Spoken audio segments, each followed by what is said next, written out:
Welcome back, my friends, to the D-Rate the Hate podcast. I am your host, Wilk Wilkinson, your blue-collar sage, calming outrage and helping to navigate a world divided by fog and those who would spread that fear, outrage, and grievance.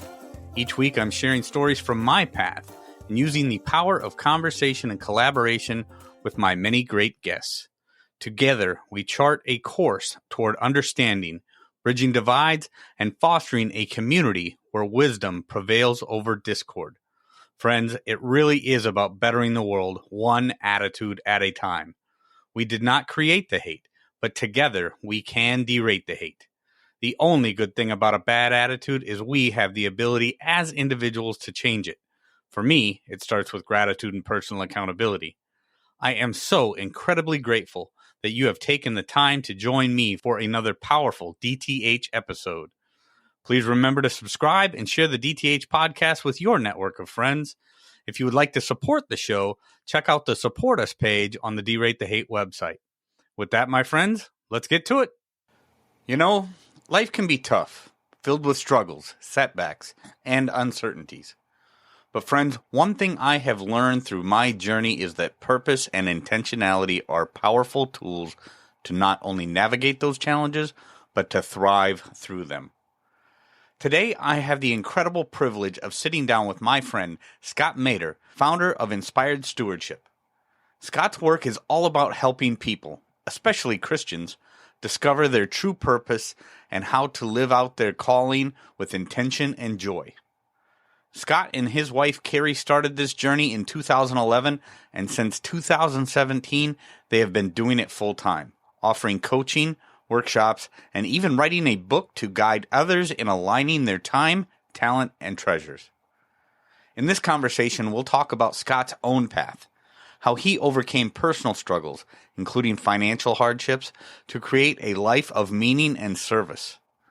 We'll unpack the difference between contentment and complacency, the transformative power of gratitude, and how small, intentional changes can lead to big, life-altering results. Scott's passion for helping others live authentically shines through in his work, and I am excited to hear his insights on how we can all live a more inspired and purposeful life. So grab a seat, my friends, open your heart, and let's dive into this powerful conversation with Scott Maderer. Here we go. Scott Maderer, thank you for joining me on the D-Rate the Hate podcast, my friend. So good to see you again. Absolutely. I'm happy to be here. Thanks for having me on. Absolutely, Scott. I know you and I have gone back and forth in some emails before. I was on your show, Inspired Stewardship, back in 2023. And when you reached out recently and said you wanted to have a conversation, I thought, hey, this is a great time to get you on my show on D-Rate the Hate. And I'm so excited to have you here today, man. I do appreciate you joining me. Well, thank you. I'm happy to be here. Yeah, you were on, I think, October-ish of 23, and we had a great conversation. And it dawned on me, wait a minute, I'm starting to go out and go on other folks' shows. Before I was always concentrated on bringing people to my show, and it's like, well, let me flip the script. I'll reach out to him and let's jump on and have a chat. Yeah, and I'm so grateful you did, Scott, because that conversation we had when you brought the D-Rate the Hate show to your listeners and the followers that follow Inspired Stewardship, it was a special thing for me, and I love to have that reciprocal relationship and bring you now to the DTH listeners, Scott. So let's just start by talking a little bit about Inspired Stewardship, the business that you and your wife started, I think, back in around 2010 or 11, and helping, primarily serving Christians or Christian men, Christian couples, find their calling. And the Christian calling is a special place for me, and I know it is for several of the DTH listeners. So let's start there, Scott, and talk a little bit about Inspired Stewardship and what inspired that. How did that get started for you and your wife, Carrie? Sure. So I like everybody. I think it's not really a destination, but it's a journey. So first off, we did start the business back in 2011. It actually wasn't called Inspired Stewardship then. It was called Focused Intensity Coaching. And the identity of it there was on that idea of putting focused energy towards change.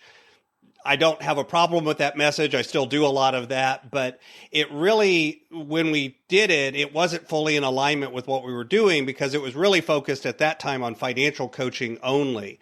And it kind of evolved over time, and it became, I began to work with people on kind of their time and their productivity as well as their money.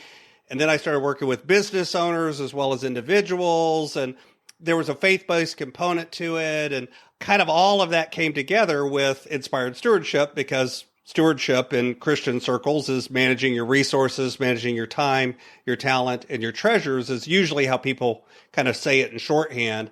And so we rebranded as I went full time back in 2017, and that was kind of the brand name then. Now, where it came from, I've always been entrepreneurial. I started my first business when I was 12 years old. I started a painting business. I was actually painting houses in the summertime in South Texas. Okay. And I figured out real quick that I really didn't want to be outside slapping paint on the walls. So I hired my high school buddies to actually slap the paint on the walls, and I went and got jobs, and then I took a cut, basically. So I truly was a business owner, even as a young kid.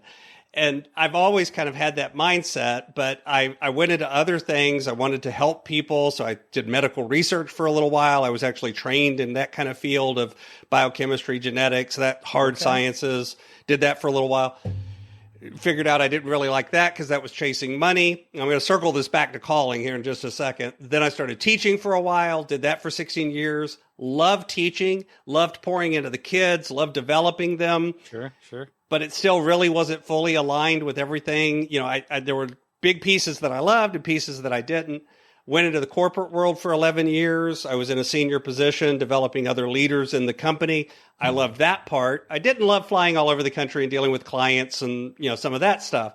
Sure. So that's why I started the coaching business on the side. And my wife and I began doing it after we'd kind of gone through our own journey of getting out of debt, dealing with some pretty serious struggles. I was suicidal because of finances. We almost got a divorce because of finances. And as we came through that, people started looking at us and going, hey, y'all figured out how to do something. Can you help us? And so it was that's really how the business started, is just people that saw what we were doing and said, could you teach us what you're doing? Started coaching. Now, my mother's joke is I've been a coach since I was 8 years old. I was always that kid that was, helping everybody else. She's like, you just finally figured it out. She's like, I knew this, your whole life. So that's kind of when we hung up the shingle and started that business and let that begin to grow and evolve and go down that road. And the key to that, I think, when it comes to calling, and we can talk more about this if you want, is, notice that at no point in this did I kind of have this crystallized epiphany of the perfect picture of what my life was going to be.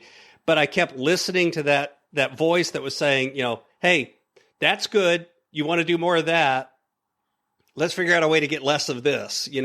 That's not what you're really supposed to be doing. And then it was just kind of chipping away and evolving that over time. Oh yeah. And I do want to get into that a little bit more. But I kind of, where I want to start with this, when I think of calling, I think of purpose.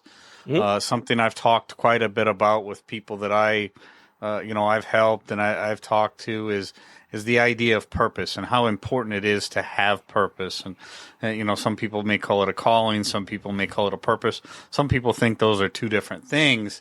But one of the things that struck me about your story and other people's story, Scott, that stands out for me is people that have suffered from Great Depression or they've found themselves in these dark doldrums of depression, and a lot of times that comes back to not having purpose, not having that calling.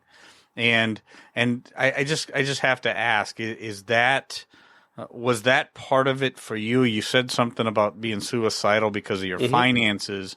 And that's a horrible thing for so many people. And I've I've been there. I've been in ugly places because of finances, but finances alone were,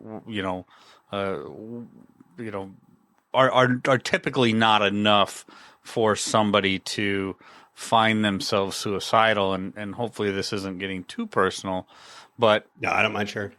But that depression, how did that calling, how did that purpose help you in your journey, Scott, to get back from there? So, it's all kind of connected, but I'm not going to go so far as to say that once I kind of found my calling, that got rid of all of the depression. Now I never have any problems anymore. I still have, those dark thoughts. I can still go to that dark place. That's chemically, biochemically, my brain is wired that way. That's just something that I deal with. Now, that being said, for me, it really was. It was finances, because here's the thing. A lot of men, and financial problems, by the way, are the number one cause of male suicide in the United States. Is that right? The reason why, yeah, absolutely, by a large margin. Okay. And the reason why is because as men, a lot of times we tie up a lot of our identity and our measurement of success in our financial ability to provide. Men have a tendency to see themselves. We're wired that way. I think God made us this way, that we're protectors, we're providers. That's what we want to do. And so if we start seeing ourselves, and again, this isn't right or wrong. This is back to your kind of framing of, it's not what the truth is, it's how we're viewing the truth. So if we see that financial struggle as meaning I'm less, I'm not worthy, I'm not a good provider, I'm not a good man, those sorts of things start coming through your head, that's that downward spiral, that's that dark loop. Okay. So what finding purpose does, or finding calling does, is it does help you begin to identify where is your real identity at a level that's deeper than just what's in my bank account.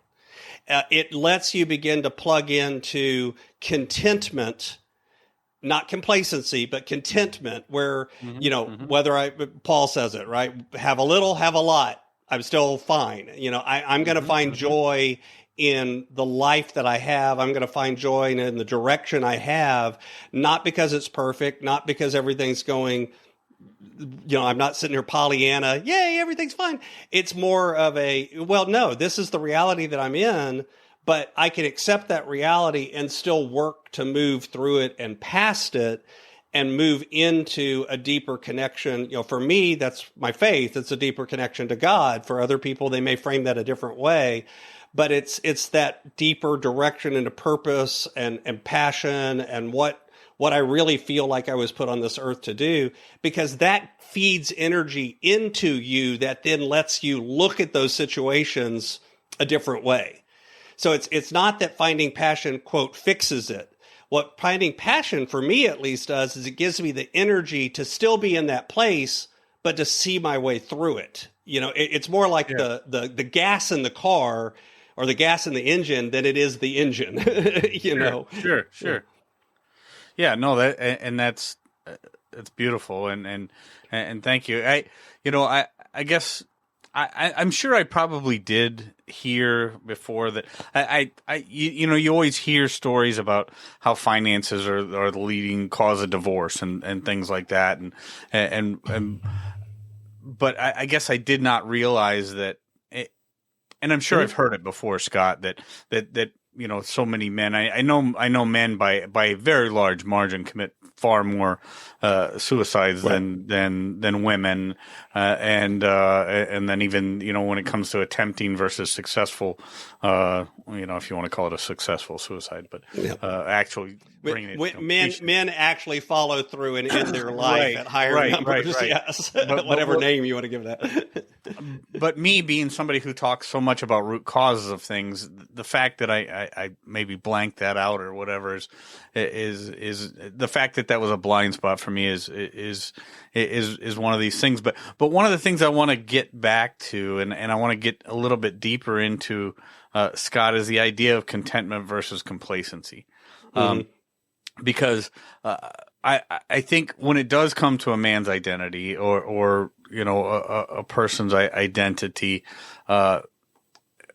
the idea that we can be content with what we have, and then have some people perceive that as complacency, and then how that can manifest in a man's brain as how people are perceiving us and whatever. It gets into this weird dynamic of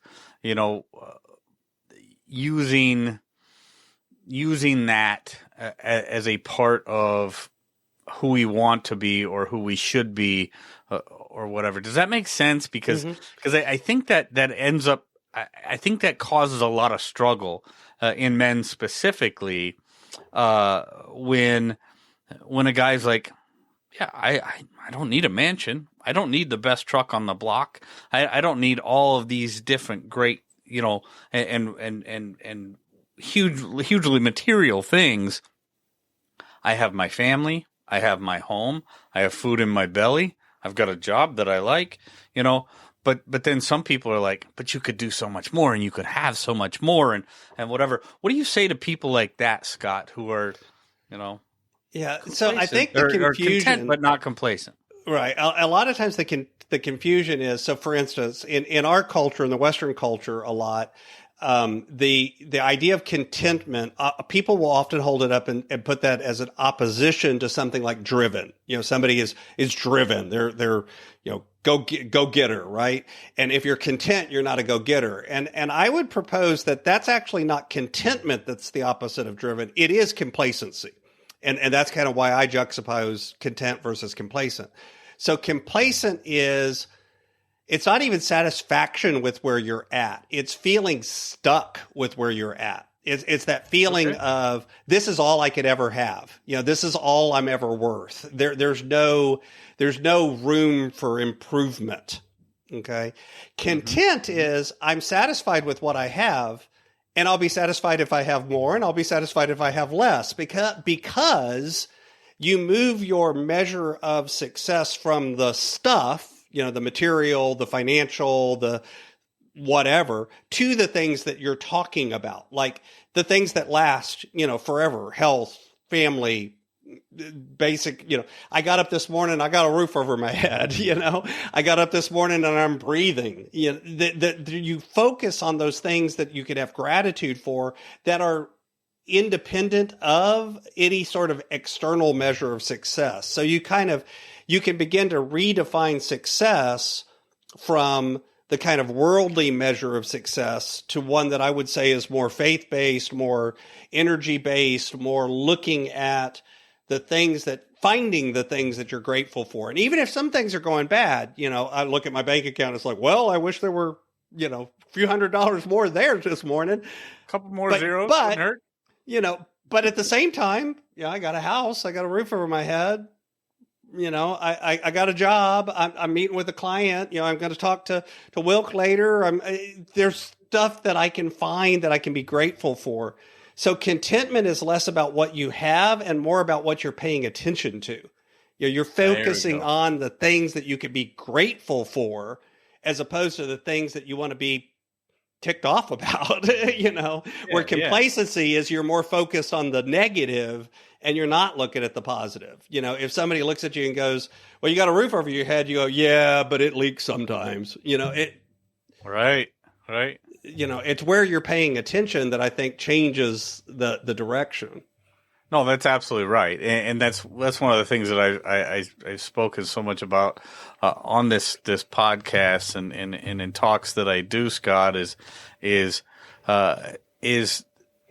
well, anybody who knows me, anybody who listens to this show knows that I talk a lot about gratitude and the reality of being able to focus upon those things that we have and be grateful for.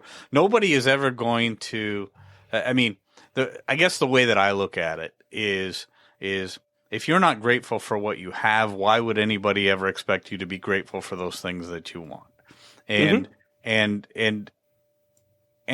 being able to be grateful or gratitude is the genesis of happiness, in my opinion.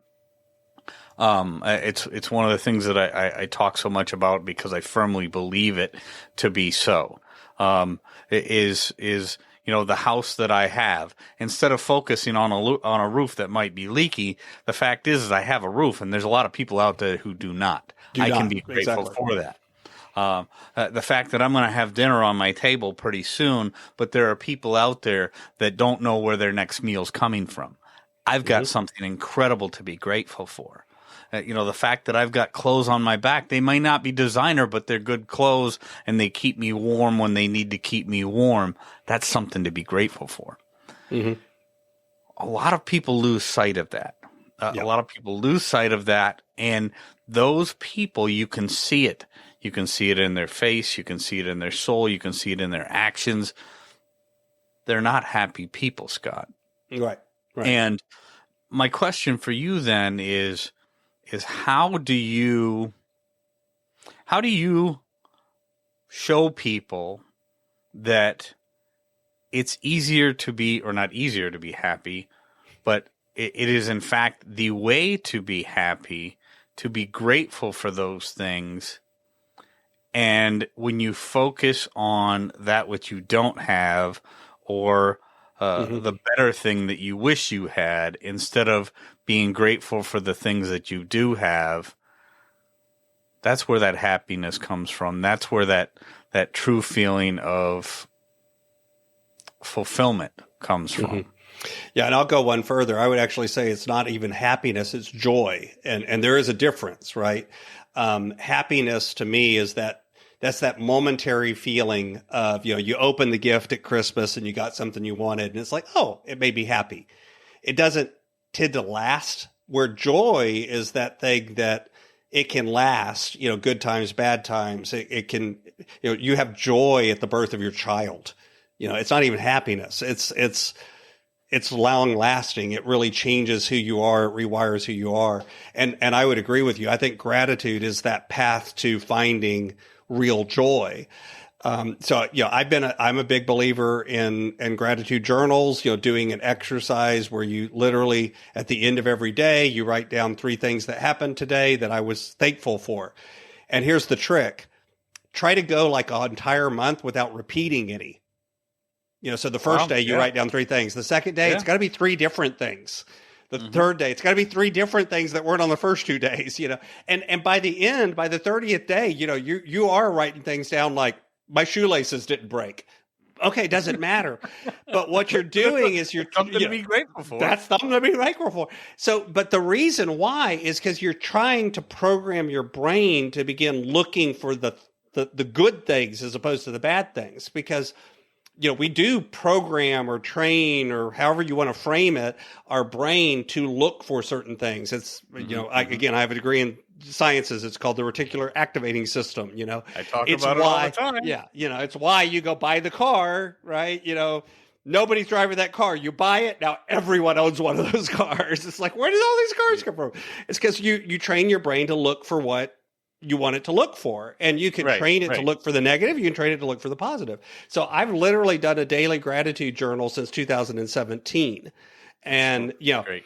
I will freely admit, by the way, I do repeat. I mean, at 2017, I haven't done 3 unique things every single day. There are things that I repeat now.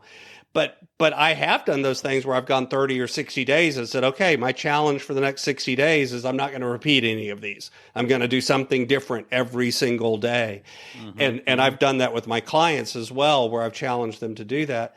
Because what you'll discover is now all of a sudden, you'll notice that person holds the door open for you.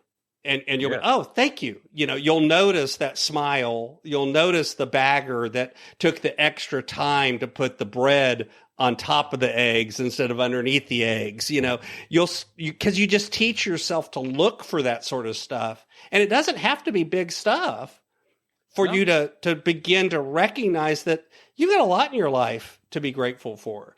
I've traveled internationally on mission trips and other sorts of things. And I honestly wish that we could force every American to do this at some point in their life, because it's so eye-opening when you get to do that and you go to some place and you realize even somebody who's not doing, quote, well in this country is in the top, 10%, 20% of the wealth in this world. You are blessed beyond belief. Now, again, do we have problems in this country and inequality and other things that, we need to work to address? Absolutely. I am not Pollyanna. But that doesn't mean that we're not still blessed in a way that sometimes it's hard to see when we're here because we're surrounded by so much blessing that we become blind to it. And so I love to try to reprogram to pay attention to those things instead of become blind to them.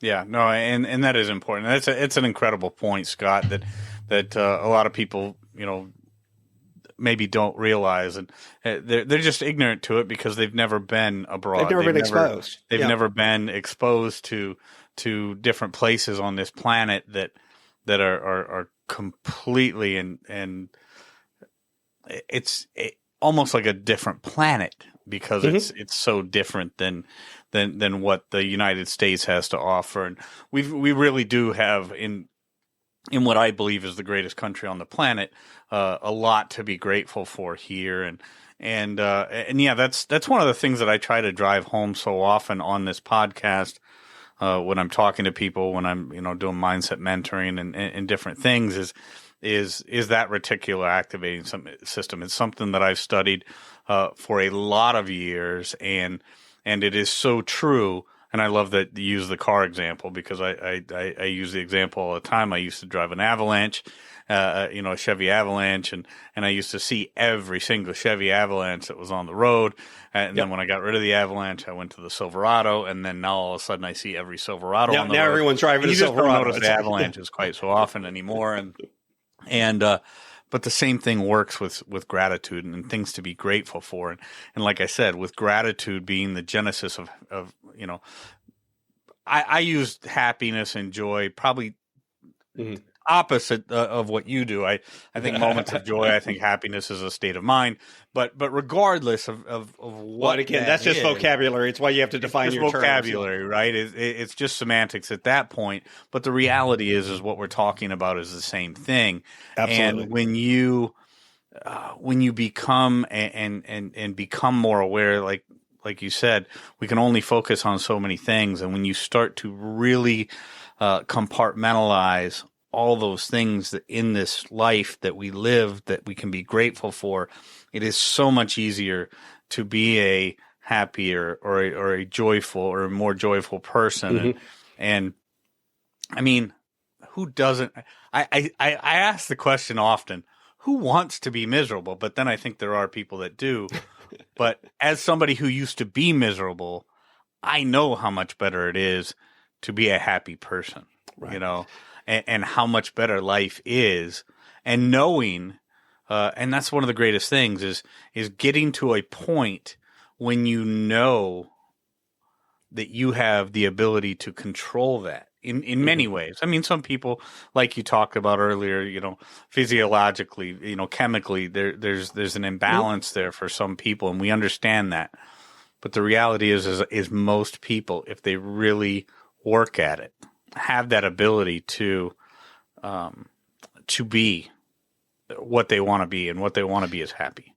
Well, and even if there is that, like with me, where there's some brain chemistry stuff, but that's the thing is it's interesting because, cognitive behavioral therapy is this idea of change the way you think, because that changes the brain chemistry, because there's a feedback loop, And that, by the way, is why some people seem to just want to be miserable. It's not that they want to be miserable. It's that miserable has become so familiar that it's comfortable. It's like that old pair of, those pair of shorts that has the holes in them that, you won't let anyone throw away because they just fit right, It's like, or that pair of shoes or whatever. We won't go to underwear, but, whatever it is, that thing that you want, and you just won't let anyone throw it away because it just fits right. And that's kind of how they've taken on that identity of that negative view. It's comfortable. And it is hard to get uncomfortable And change is automatically going to be uncomfortable because it's different. It is changing your clothes. It is throwing those jeans, out, or throwing those shorts out, or throwing those shoes out and buying a new pair. And you know what? When you buy a new pair of shoes, the first couple of days that you're wearing them, they don't feel right. But we talk about, after a while, it's, we broke them in, and now all of a sudden they start to feel more familiar. Some of that, by the way, isn't because the shoes changed. It's because you did, and you stopped paying attention to them, and your brain's not thinking about them as these don't feel right anymore. Your brain's like, well, I guess they're going to keep wearing these, so I might as well get used to it, and you kind of get it. And now there's a new normal. Same thing happens to us with negativity. Same thing happens to us with positivity. So it's really less about, it's almost like we become that identity and we wear that identity. And so, the question is, right, which comes first, changing our beliefs or changing our actions? And the answer to the question is yes, because it's a feedback loop. So pick something, just start changing something and those little things. And that's why a lot of times, like doing the gratitude journals, doing the mantras, doing you hear about these kind of woo woo, people look at, why would that work? But it works because it changes the brain. And if it changes the brain, then that changes the beliefs. And if that changes that changes the actions, which then reinforce the beliefs, which change and it's now you're going the right direction. Oh yeah, no, for sure. And that's one of these things. And I know we're getting close to the end of our time, and I do want to talk about your book, Inspired Living, here real quick before we finish up, Scott. But one of those, people have talked, or you've heard that phrase, or most people have heard that phrase, "Fake it till you make it," right? Mm-hmm. So when you talk about, do you change your beliefs, or you just change your actions, or you change the way you think? Yeah, just do it, right? Get started. I mean, start. There was a book, actually. I'm trying to think of the guy's name. John Acuff. John Acuff. Just start, right? And that's it's one of the most important things, right? Just get started. And if it's a matter of starting to change your beliefs, your actions will follow. If it's just a matter of start the actions and then your beliefs will follow. But the matter is just get started. So let's talk real quick, Scott, before we finish up. Inspired Living, assemble the puzzle of your calling by mastering your time, your talent, and your treasures. Talk to me a little bit about your book. Sure. So it came out in July of 2024. This is kind of a lot of what we've been talking about today. I took basically the last 35 years of stuff that I've been working on myself, and a lot of things I've been using myself, and said, okay, if I had to sit down with someone and give them a framework or a set of kind of tools in a toolbox that you could apply to the areas of time, which is productivity, what you get done. Sure. Treasures, your money, and then talent. And the joke is really that's the most important one, because that is you and how you think and how you believe. And honestly, a lot of what happens in your time and your money comes out of your talent piece. So sure. If I took those three components and kind of went through and developed a framework where you could do a series of activities, do a series of exercises, kind of work through those three areas, and then through that process, begin to discover what's in your life already that you want to keep and that you want to lean into and you want to do more of towards your calling, and what are the things that you maybe need to cut out and get rid of and trim out. And the idea behind it is the idea that we can all live an intentional and an inspired life. It's just a matter of sitting down and kind of going through the actions, the exercises, the steps, the framework, so that you can begin to make those small incremental changes. So there's nothing in there that's going to ask you to go bungee jump off of the Empire State Building or do any sort of crazy things. It's really just about those small changes you can make day to day in your life, so that at the end of a year, you'll end up in a completely different place. Such a great message. So many great messages in this conversation, Scott. I would highly suggest people talk or check out inspiredstewardship.com to check out Scott's podcast, the Inspired Stewardship podcast, and Yeah, this has been a fantastic conversation, Scott. Any final words?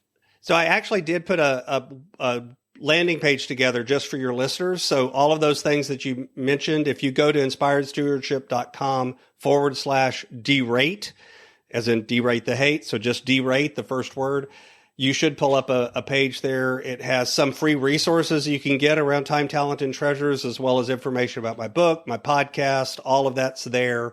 So just to make it easy for folks so they don't have to go poking around and find everything, if you go to inspiredstewardship.com/derate.